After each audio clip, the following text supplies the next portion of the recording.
Let's take a deep dive into the Westin La Paloma Resort in Tucson, Arizona. Let's get right into it and talk about the rooms first. One of the things that caught me off guard when I got here was the setup itself. The rooms are set up into different blocks, and some of these blocks are spread far apart from the others. When you get here and you walk to your room, you'll notice the rooms are set up in a motel style with a door that leads right to the outside. It doesn't make you feel unsafe or anything because the campus itself is huge, but if you're not expecting it, it will catch you off guard. This is the room. I had a 2 double bed room which had plenty of space to stretch out. I'm a huge fan of plugs and charging ports. This room had plenty. I had nothing to complain about. In-room amenities were fine. There was a coffee machine that had coffee. Everything was refilled every day. If you have a choice, make a request not to stay on the lower rooms of your block. Why? Because if you look out the window, you'll end up being sort of underground. You won't have a view of the beautiful mountains outside. At least that was the case in my block.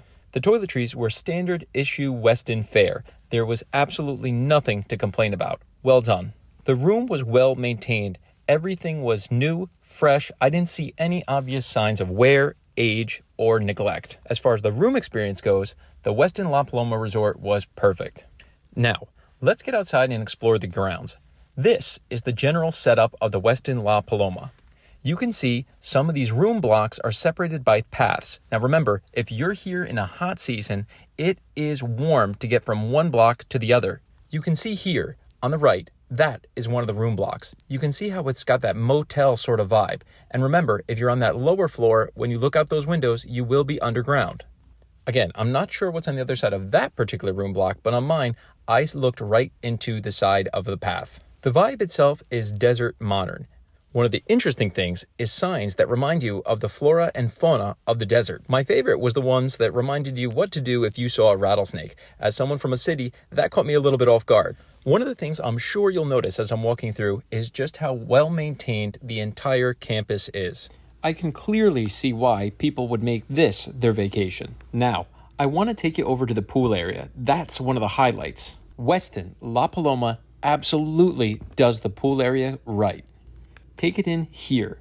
Look at the vista from the hotel.